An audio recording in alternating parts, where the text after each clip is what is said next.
Καλημέρα σας. Σε αυτό το βίντεο θα φτιάξουμε μία προέκταση καλωδίου ή αλλιώς μπαλαντέζα που το λέμε συνήθως.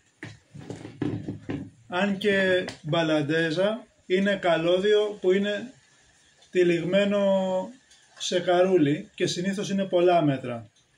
Και το καρούλι αυτό έχει 4 φύς ή περισσότερα. Αυτό είναι η μπαλαντέζα, αλλά πολλές φορές την προέκταση καλωδίου, που η συγκεκριμένη είναι 5 μέτρα, το λέμε μπαλαντέζα. Θα βάλουμε στις άκρες ένα φύς, ένα αρσενικό και ένα θηλυκό, και για αυτό θα χρειαστούμε κοφτάκια, μαχαιράκι και τα κατσαβίδια. Βέβαια, αυτό το βίντεο δεν είναι προτροπή για αυτούς που δεν έχουν ασχοληθεί καθόλου με καλώδια να πιάσουν και να φτιάξουν καλώδιο επειδή είδανε εμένα ή οποιονδήποτε άλλον. Για να φτιάξουμε καλώδιο πρέπει να έχουμε κάποιες γνώσεις. Παρότι δεν είμαι ηλεκτρολόγος, έχω συμβουλευτεί ανθρώπους που ξέρουν κάποια πράγματα και έχω δει πάρα πολλές φορές να φτιάχνουν καλώδια και γι' αυτό εμπιστεύομαι να φτιάξω. Όποιος δεν έχει ασχοληθεί καθόλου πρέπει να κάτσει κοντά σε ανθρώπους που έχουν κάνει καλώδιο, γιατί οποιοδήποτε λάθος μπορεί να αποβεί μοιραίο. Στην καλύτερη περίπτωση ένα λάθος θα μπορεί να ρίξει απλώς μια ασφάλεια ή μπορεί να προκαλέσει βραχικύκλωμα με συνέπειες ανυπολόγιστες. Γι' αυτό δεν είναι προτροπή αυτό το βίντεο για κάποιον που δεν έχει ασχοληθεί να πιάσει και να φτιάξει μπαλαντέζα. Το βίντεο αυτό το κάνω πιο πολύ, ούτως ώστε απλώς όποιος θέλει να πάρει μια ιδέα και από εκεί και μετά με βάση αυτό να ψάξει και να ρωτήσει και να μάθει από ανθρώπους δικούς του που τους εμπιστεύεται, ή ακόμα καλύτερα κάποιοι που ξέρουν περισσότερα από εμένα, γιατί η δουλειά μου είναι άλλη, να μου δώσουν συμβουλές εμένα ώστε να μάθω. Πάμε τώρα στο αντικείμενο. Έχουμε τις άκρες των καλωδίων, του καλωδίου.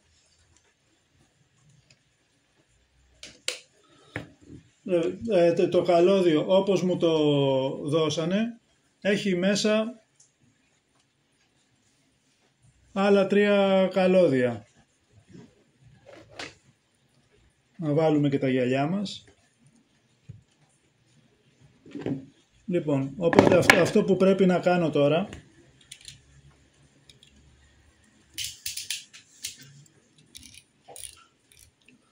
είναι να ελευθερώσω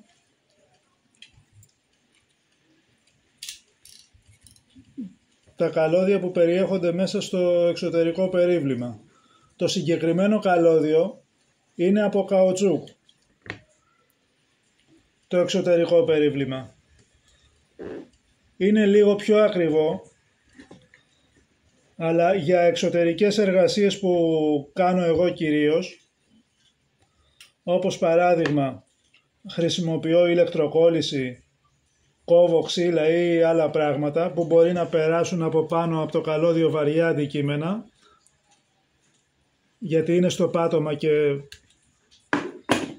και πολλές φορές περνάω από πάνω από το πάτωμα διάφορα αντικείμενα.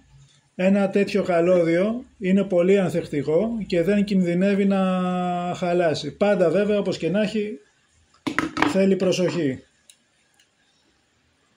Αλλά είναι όμως πολύ πιο ανθεκτικό σε περίπτωση που περάσουν βάρη από πάνω του. Άμα το απλό έχει 1,5 ευρώ και αυτό έχει 2,5 ευρώ το μέτρο, προτιμάω αυτό.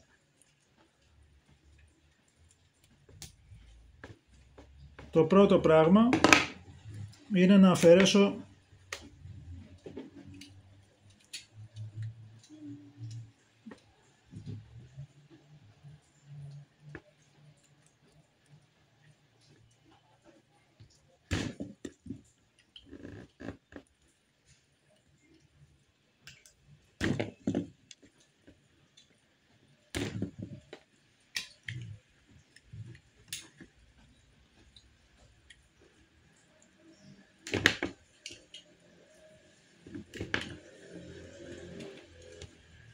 Εδώ έχει μείνει ένα κομματάκι, το παίρνουμε και αυτό και είναι αρκετό. Δεν θέλουμε παραπάνω. Το ίδιο θα κάνω και από την άλλη μεριά.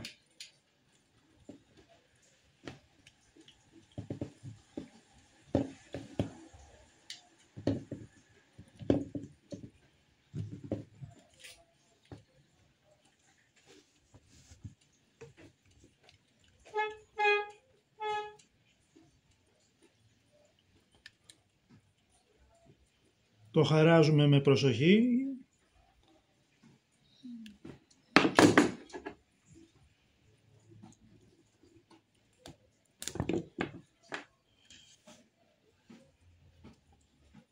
Εδώ πάλι έχει μείνει ένα κομματάκι.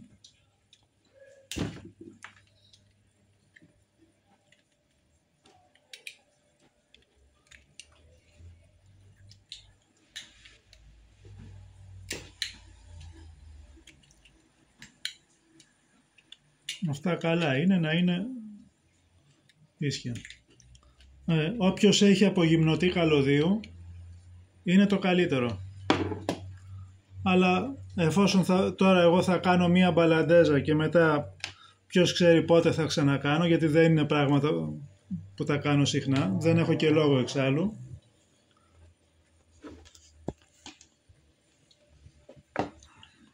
Δεν έχω λόγο να κάνω τέτοια έξοδα. Αυτό τον απογυμνωτή θα τον πάρει αυτός που κάνει συχνά τέτοιες δουλειές. Λοιπόν, τώρα ανοίγουμε τα φύς.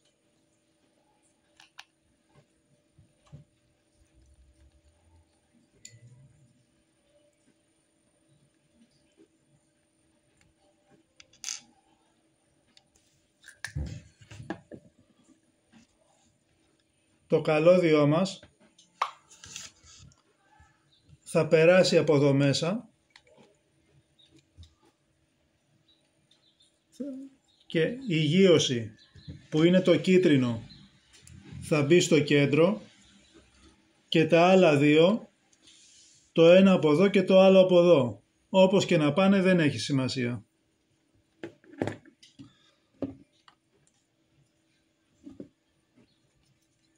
Ανοίγουμε και το άλλο για να είμαστε έτοιμοι.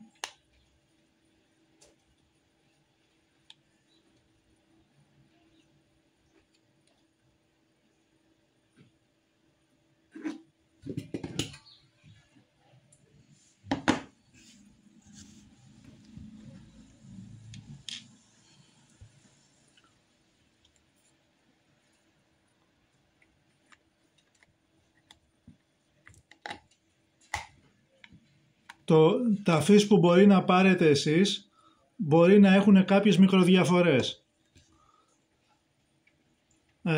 Αυτά που έχω πάρει είναι λαστιχένια βαρέως τύπου, τα οποία είναι ανθεκτικά. Αντέχουν ακόμα και σε δύσκολες καιρικές συνθήκες σε σχέση με τα πλαστικά και επειδή πολλές φορές δουλεύω σε εξωτερικό χώρο, προτιμάω να έχω αυτού του είδους τα φύς. Και αυτό εδώ, όπως βλέπετε, είναι παρόμοιας λογικής. Το φύς που θα πάρετε, ακόμα και λαστιχένιο να είναι, μπορεί να έχει κάποιες μικροδιαφορές. Η λογική όμως είναι η ίδια. Μπορεί και οι βίδες να έχουν κάποιες μικροδιαφορές, δεν έχει σημασία. Όποιος έχει τη λίγο τεχνική αντίληψη τα αντιλαμβάνεται, δεν είναι πρόβλημα αυτά. Λοιπόν, και τώρα λύνουμε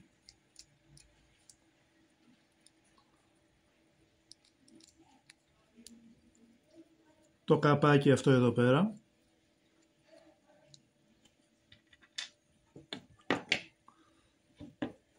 Καθαρίζουμε τη μία μεριά. Αυτός δεν με εξυπηρετεί. Θα δοκιμάσω αυτό εδώ.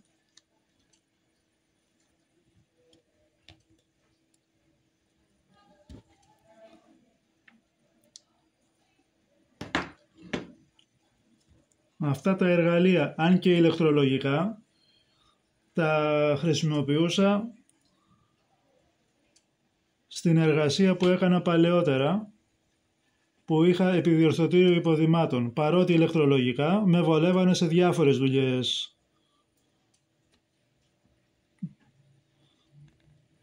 των επιδιορθώσεων.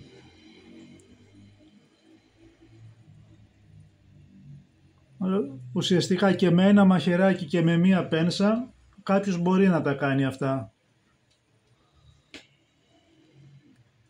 Δεν είναι ανάγκη να έχει τέτοια εργαλεία.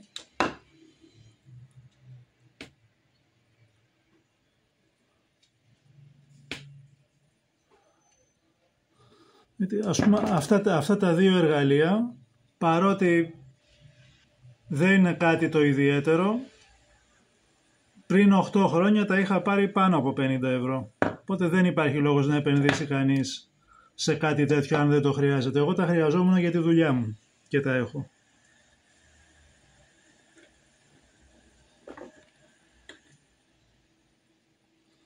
Λοιπόν, εδώ θέλουμε ίσιο κατσαβίδι από μέσα.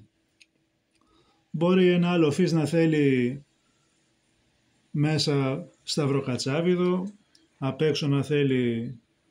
Κάθε βίδα μπορεί να είναι διαφορετική, δεν είναι απαραίτητο ότι είναι ίδιες σε όλα τα φύς. Αυτές εδώ οι βίδες από μέσα συγκρατούν τα καλώδια στη θέση τους.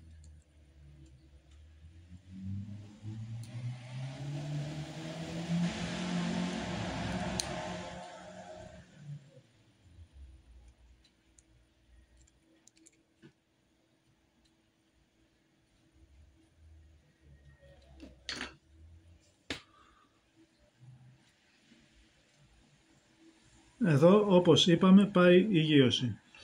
Λοιπόν, από όσο βλέπω πρέπει να το λύσω αρκετά. Βέβαια θέλει προσοχή για να μην βγει έξω.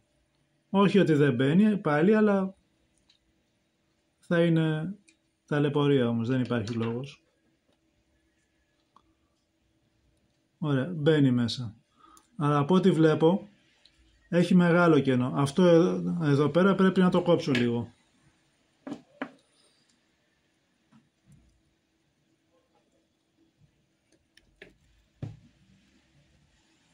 Έμεινε ένα σειρματάκι το αφαιρώ.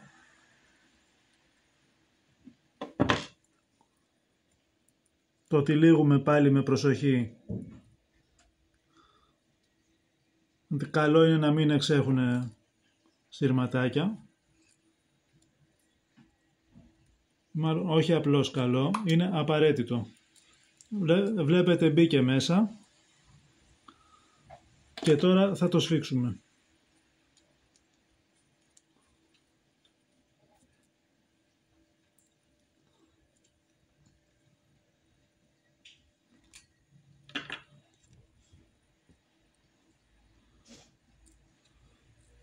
Τώρα θα πρέπει να βάλουμε και αντίστοιχα εδώ πέρα. Οπότε και από εδώ βλέπω ότι είναι μεγάλο το καλώδιο που έχω απογυμνώσει.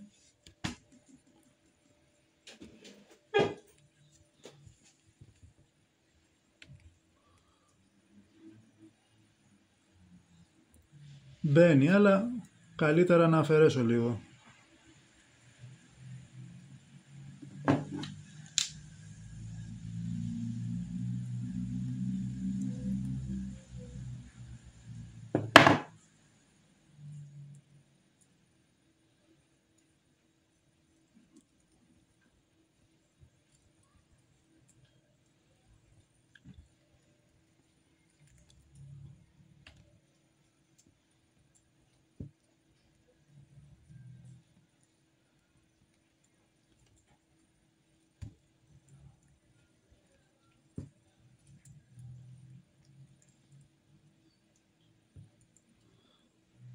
Όπως βλέπετε έχουν μείνει κάποια σειρματάκια έξω, άρα πρέπει να το βγάλω και να το ξανατυλίξω πιο προσεκτικά. Επίσης, από ό,τι βλέπω, ο λόγος που έγινε αυτό, τη βίδα δεν την έχω σηκώσει όσο θα έπρεπε, μέχρι τέρμα. Καλά είναι να την σηκώσω κι άλλο.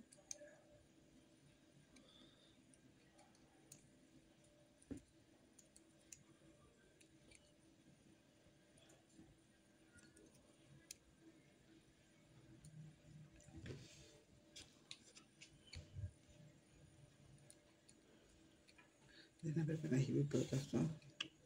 Όχι.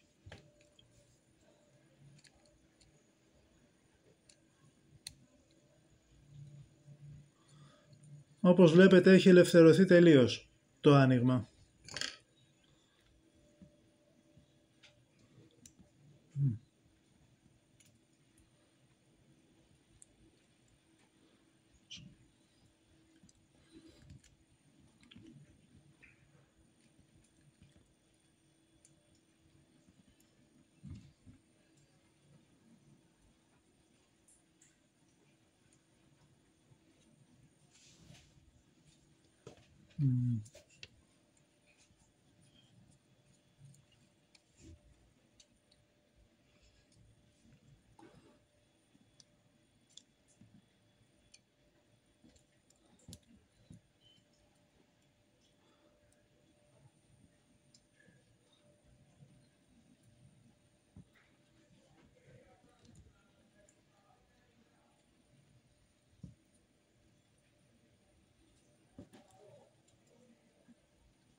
Αυτό σωστά το είπες.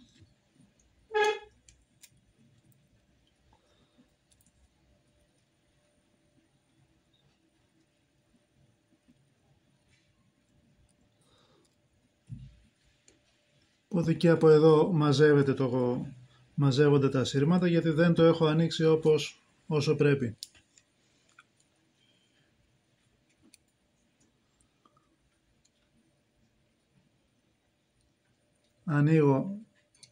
Ανοίγω να ελευθερωθεί τελείως το άνοιγμα.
Και τώρα βάζουμε το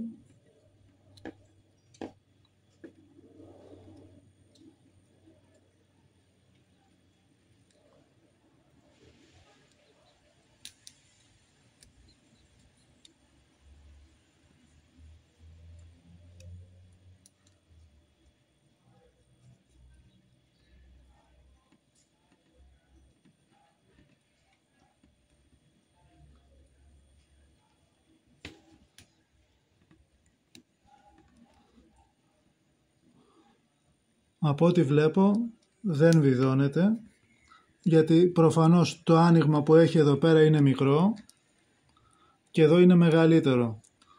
Άρα αυτό εδώ πέρα είναι έτσι φτιαγμένο, όπως βλέπετε και από εδώ, για μικρά καλώδια και για πιο μεγάλα, και επειδή αυτό είναι χοντρό καλώδιο, λογικά θέλει από την άλλη μεριά.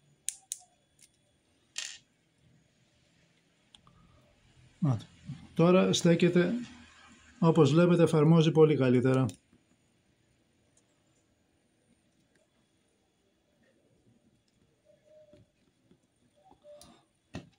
Πιάνω λίγο από εδώ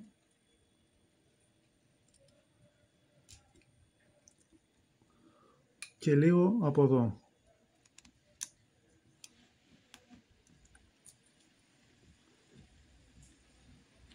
Τώρα βίδωσε κανονικά.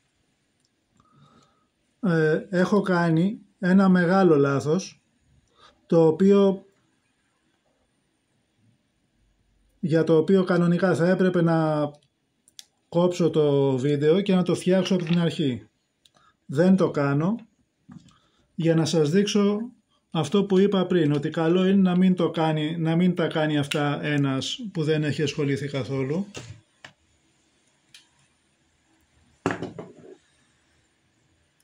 Αυτό εδώ έπρεπε να το έχω περάσει μέσα πριν. Σας έλεγα. Γι' αυτό θα κάνω το εξής, δεν υπάρχει κανένα πρόβλημα.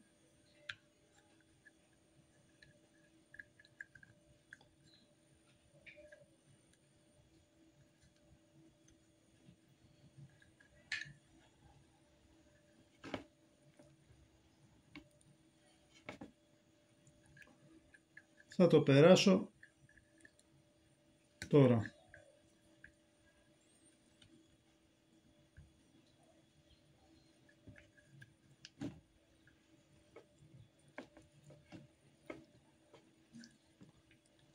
Βέβαια τώρα θα πάω μέσω Θεσσαλονίκης, αλλά δεν πειράζει.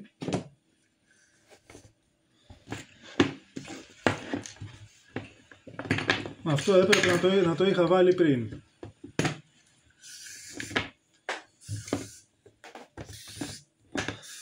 Αυτό το κάνω για να δείτε ότι μία προσεξία μπορεί να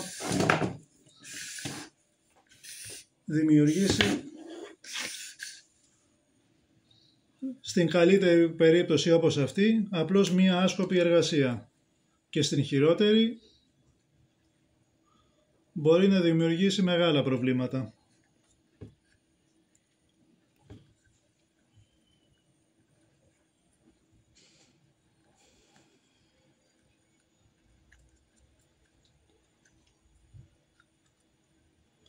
Είναι έτοιμο το φύς από αυτή τη μεριά.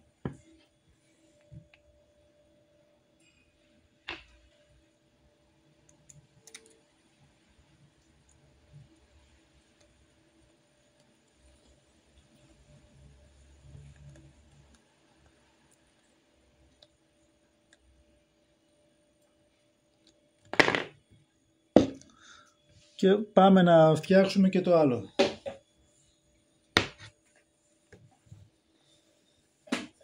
Αυτή τη φορά το καλώδιο θα το περάσω πριν, όπως είναι το σωστό.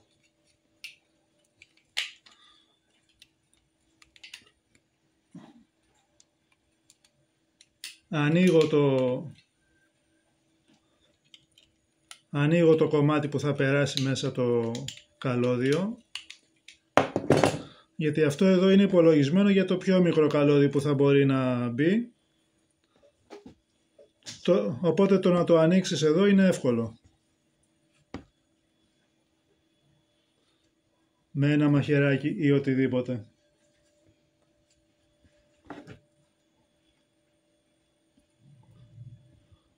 Κάνουμε πάλι το ίδιο εδώ πέρα.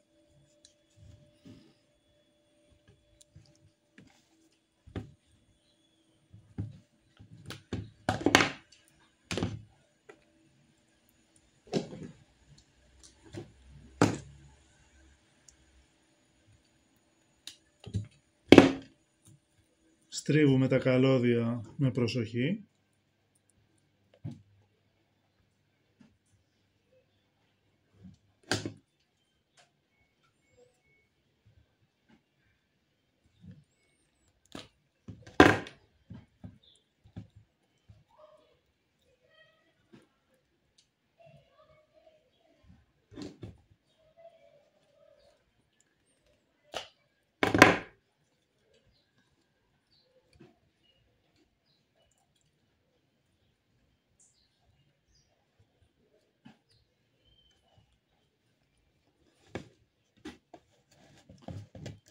Αυτά εδώ είναι διαφορετικές οι υποδοχές που μπαίνει μέσα το καλώδιο. Έχει αυτό το τετραγωνάκι,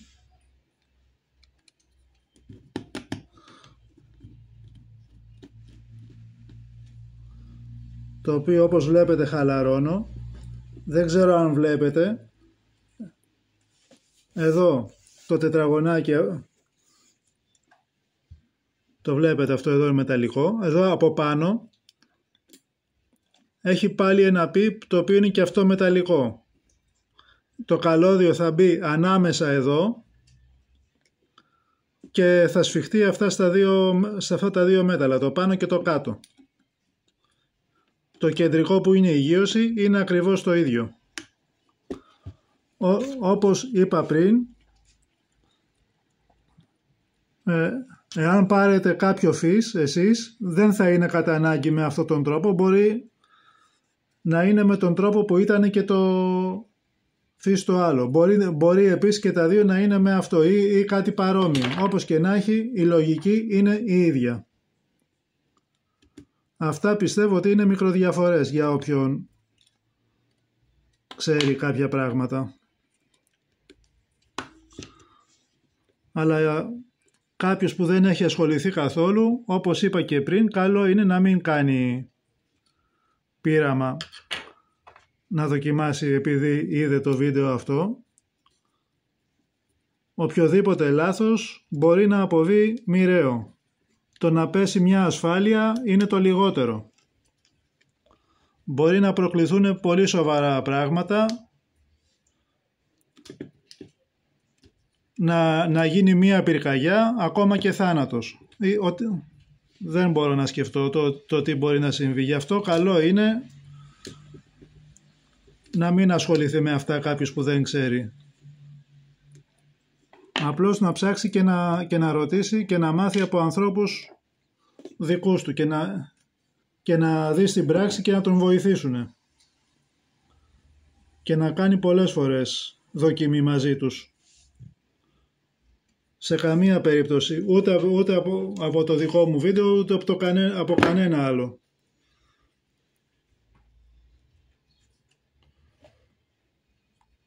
Κανένα βίντεο δεν πρέπει να αποτελέσει την απόλυτη προτροπή για να πει κάποιος ωραία ξεκινάω και φτιάχνω. Προτροπή είναι στο να αρχίσει να ψάχνει και να μαθαίνει από ανθρώπους που έχει δίπλα του. Και μόνο, τίποτα άλλο. Το έβγαλα γιατί είχαν λίγο ξετυλιχτεί τα σύρματα. Δεν είχαν φύγει από τη θέση τους, αλλά επειδή και εγώ δεν είμαι γνώστης για να ξέρω αν η παραμικρή χαλάρωση παίζει ρόλο, που δεν νομίζω ότι παίζει, αλλά καλύτερα να είμαι σίγουρος. Από τη στιγμή που δεν έχει φύγει τίποτα από τη θέση του, δεν υπάρχει πρόβλημα, αλλά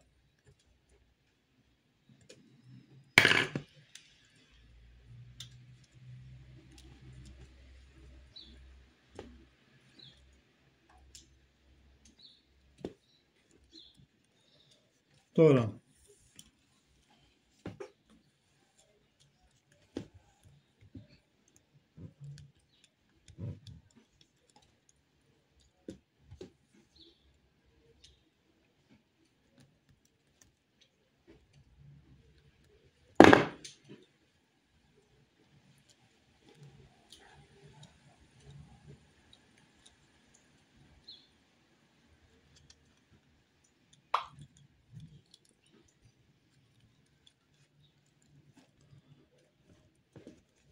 εδώ πρέπει να περάσω το καλώδιο εδώ μέσα.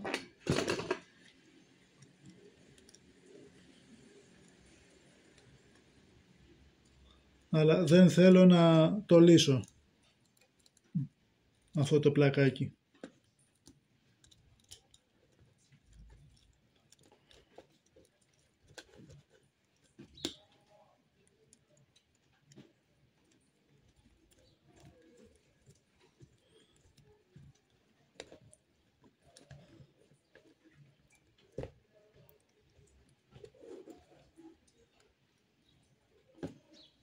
Όπως βλέπετε έχει στερεωθεί. Τώρα θα κάνουμε το ίδιο και από εδώ.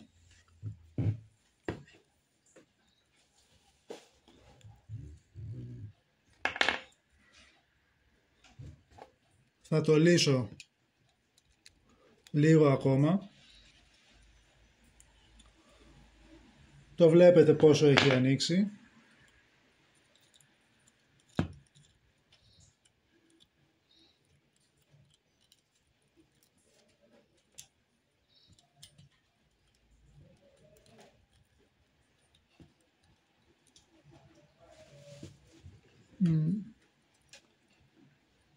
έχει αρκετή απόσταση. Δεν υπάρχει πρόβλημα, αλλά καλύτερα να το αφαιρέσω λίγο. Δεν υπάρχει λόγος να κάνει γωνίες.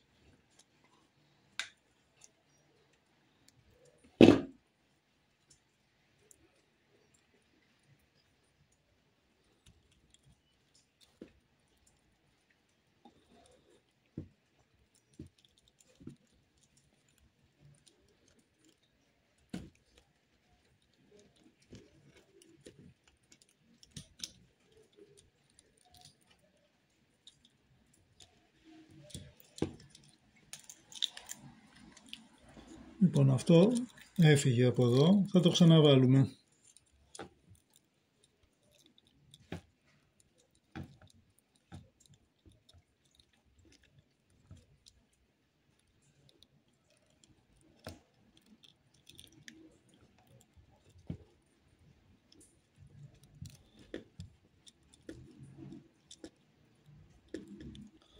Εάν κάποιος έχει καλάι, καλά θα ήταν αυτό να το περάσει με λίγο καλάι, για να μην ανοίγουν τα καλώδια.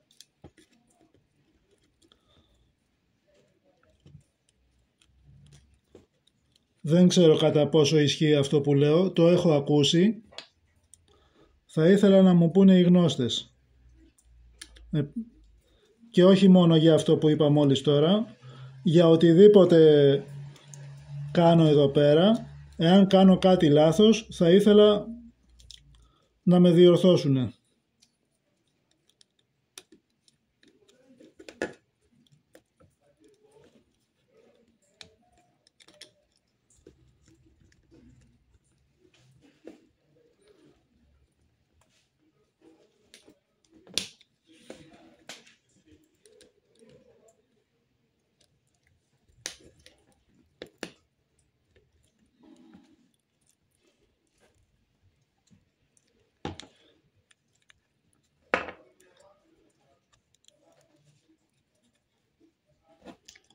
Αυτό πρέπει να το ανοίξω πάλι.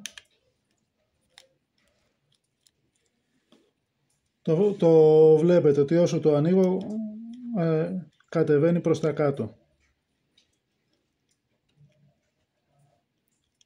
Θέλω το μεγαλύτερο δυνατό άνοιγμα που μπορεί να έχει, για να μπει το καλώδιό μου μέσα με άνεση.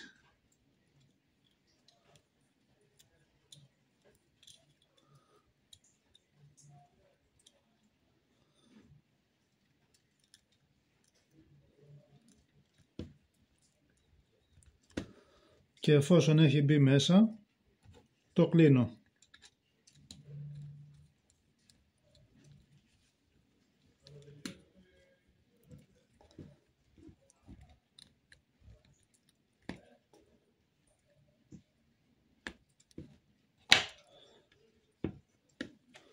Τώρα, όπως είναι το προστατευτικό που το συγκρατεί στη θέση του, όπως βλέπετε και αυτό εδώ είναι από τη στενή μεριά, οπότε θα βγάλω τις βίδες, να τις βάλω από την άλλη μεριά για να έχει τη μεγάλη επιφάνεια επάνω, αφού το καλώδιό μας είναι χοντρό. Το συγκεκριμένο καλώδιο είναι 3x2,5 όπως το λένε, το οποίο είναι πολύ δυνατό και κάνει ακόμα και για ηλεκτροσυγκόλληση, για κόφτες μετάλλων, τουλάχιστον από αυτά που χρησιμοποιώ εγώ.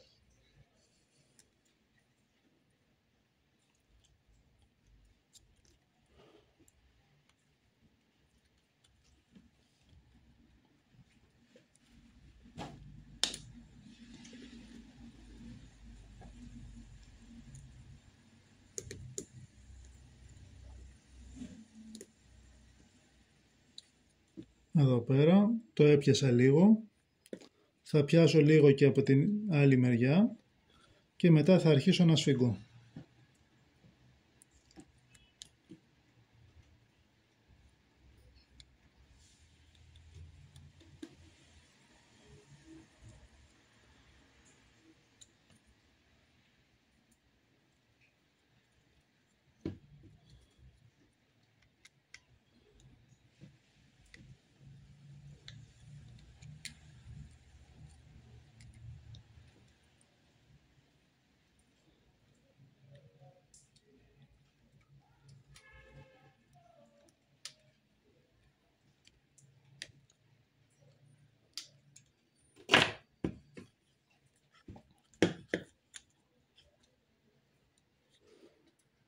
κάνω δοκιμή να τα τραβήξω να δω ότι δεν φεύγουν από τη θέση τους και εφόσον δεν φεύγουν είμαι έτοιμος. Τώρα το κλείνω και αυτό. Οι εγκοπές αυτές που βλέπετε εδώ πηγαίνουν εδώ πέρα.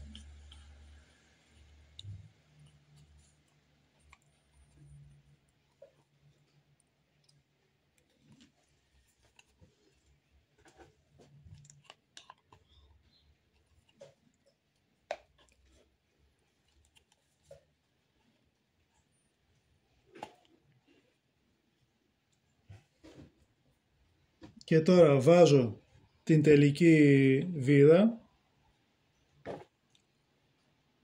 και μετά πάμε να το δοκιμάσουμε με οτιδήποτε.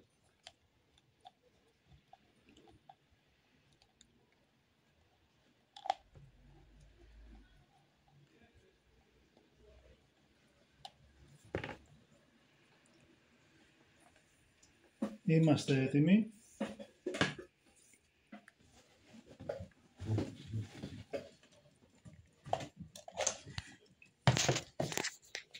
Θα το βάλουμε στην πρίζα.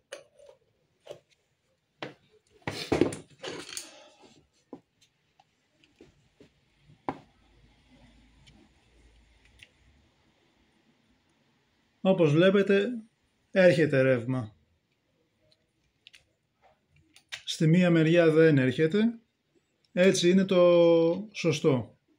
Και στην άλλη έρχεται. Τώρα τι σημαίνει ότι στη μία έρχεται και στην άλλη όχι, δεν τα ξέρω ακριβώς. Άλλωστε δεν είμαι ηλεκτρολόγος. Και τώρα αυτό που μένει, να κάνουμε μία δοκιμή με μία συσκευή.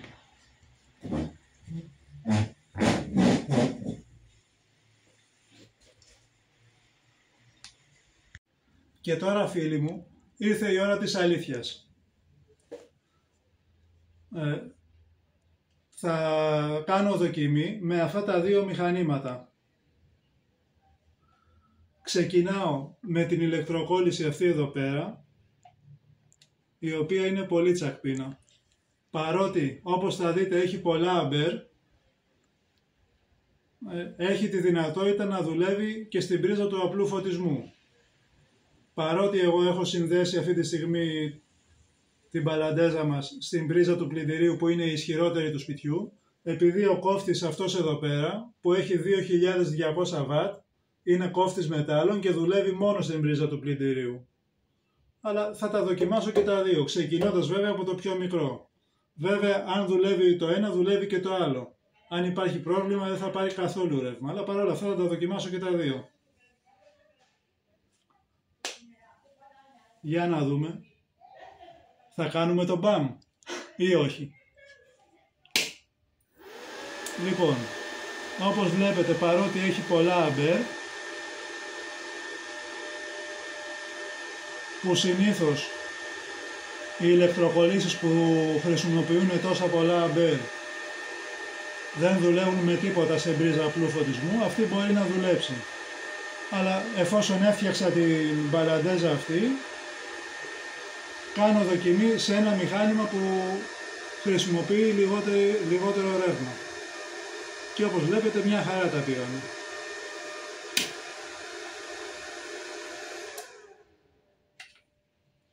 Πάμε να βάλουμε τώρα και το βαρύ πυροβολικό.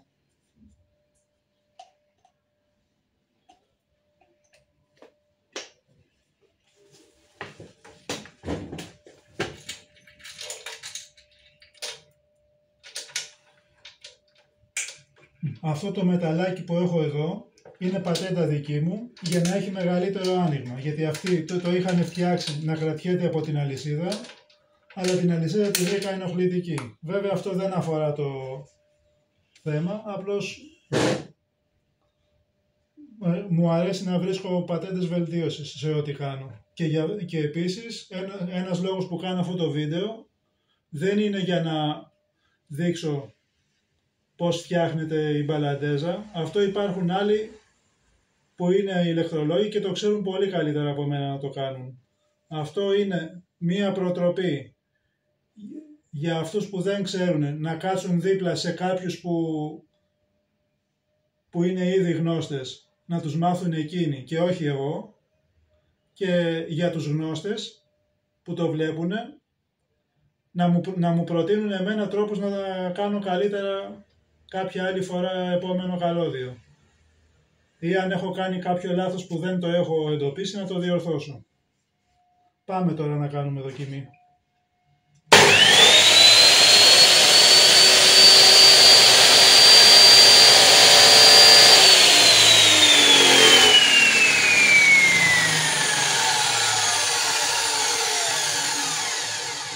Σε αυτό το μηχάνημα, εάν υπήρχε το οποιοδήποτε πρόβλημα, θα έπεφτε ο γενικός του σπιτιού κατευθείαν. Επειδή έχει πολύ ισχύ, δεν επιτρέπει κανένα λάθος. Και αρχικά όταν το είχα πάρει, μη ξέροντας τη λεπτομέρεια ότι θέλει μόνο στην πρίζα του πλυντηρίου, το είχα δοκιμάσει και αλλού και έριχνε κατευθείαν το πίνακα του σπιτιού. Οπότε εφόσον δούλεψε, σημαίνει ότι και αυτό που έφτιαξα είναι σωστό. Ευχαριστώ πολύ που παρακολουθήσατε. Καλή συνέχεια σε όλους.